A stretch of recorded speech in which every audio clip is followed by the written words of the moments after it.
and now his vehicle has gone inside. That's the vehicle. You see, he's just alighted from the Range Rover, and you can see that Range Rover is now backing out. Vijay has just alighted from that vehicle. He's gone inside the reception area of CBI. Because of the security concerns, Central Bureau of Investigation is allowing his vehicle to be inside the premises. Usually, whoever is summoned alights at the gate and then walks down, but his vehicle has been allowed inside. Vijay is now at the CBI headquarters, and his questioning is likely to begin shortly.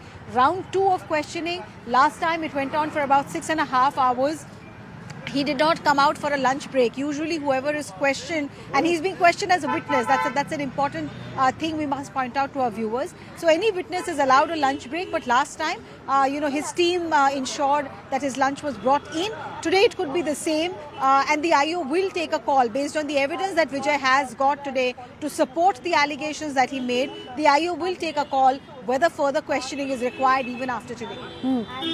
Arunima, of the first round of questioning that took place on the 12th, lasted for about six and a half hours. What one can make of the details that have come to public domain is that was more of a chronological order that the CBI officials were looking from him.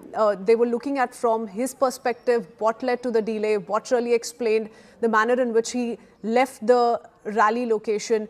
How do you think the CBI is planning to take that forward? What really is on CBI's mind as they plan on questioning him for a second day today? So what the CBI's team is doing is trying to ascertain whether a case of criminal negligence is made out or not. Was this a case of apathy on the part of the organizers, either Vijay's party or on the district administration, or was it just an unfortunate incident? CBI needs evidence to back up whatever its claim is. A charge sheet, if it is filed under sections of criminal negligence, will have to be backed up by evidence. So if Vijay and his party colleagues are making this claim that it is the district administration which is squarely to blame, then the first question to him is, where is the evidence? There is video which shows that Vijay was making his speech and he's throwing water bottles. There are water bottles from his van that are being thrown to the crowd. There are announcements that are being made as the crowd is getting restless. Announcement to the effect that a child has gone missing. So there is enough on tape to show that Vijay's team was aware that the crowd was getting restive. There is enough to show that they too were taking initiative to ensure that the crowd calmed down. So why did it reach this point? That 7-hour delay in Vijay's arrival is what has been blamed. The weather condition, it was sweltering, it was hot. A lot of people were thirsty, they were collapsing because of the temperature. So was Vijay's party colleagues and he himself, were they not aware that the delay was making things worse? What steps did they take to calm down and control the crowd better? Did they communicate with the district administration?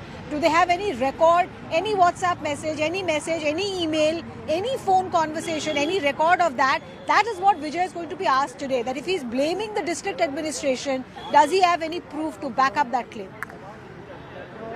Arunima, we'll come back to you in just a bit. Vijay has entered the CBI headquarters. His questioning will begin any minute now. Purnima continues to stay on with us as well. Purnima, we've given our viewers a lowdown of TVK's version of what really was asked to Vijay when he was questioned on the 12th and how this could shape up in hours to come. But what about the Tamil Nadu police, the DMK version? Tell us more, because this has become a big flashpoint in Tamil Nadu politics as well, especially given this is election year.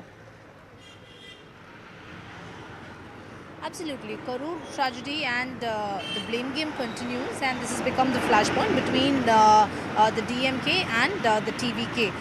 While we know what is TVK's version and what they've been telling the CBI, here the DMK and the Tamil Nadu government blame Vijay. They reiterate that Vijay came 7 hours late. People started gathering. It was scorching hot on that particular day, on the 27th of September. People waited for 7 hours without food, without water, when many started to faint. That is the reason why the tragedy unfolded, is the DMK's version, the Tamil Nadu government's version. And while TVK continues to allege conspiracy, Tamil Nadu government and senior IAS officers held a press conference. They showed videos showing how there was no proper volunteers placed by the TVK, and all of that was also shown by the IAS officers representing the Tamil Nadu government. So Tamil Nadu government has also pointed fingers at Vijay's delay as to the primary reason why the stampede took place. Politics over this is going to escalate. We'll have to wait and see if the CBI is able to get supporting evidence or videos of either of the sides trying to prove their point. The district administration had also appeared before the CBI, and their version is also the same, that Vijay and the TVK did not come on time. There was a 7-hour delay, and despite police officers asking them to stop way ahead of the venue, they did not pay heed to the advice of the police. Is the version coming in from the district administration. We'll have to see if the CBI is able to get evidence on either of the parties to prove their claims. Oh yes, it's a series of back and forth politically, and that's where the CBI's role begins. So they're looking at taking this investigation forward and really pinning a conclusion to it. Thank you so much, Purnima Arunama, for joining us with those details.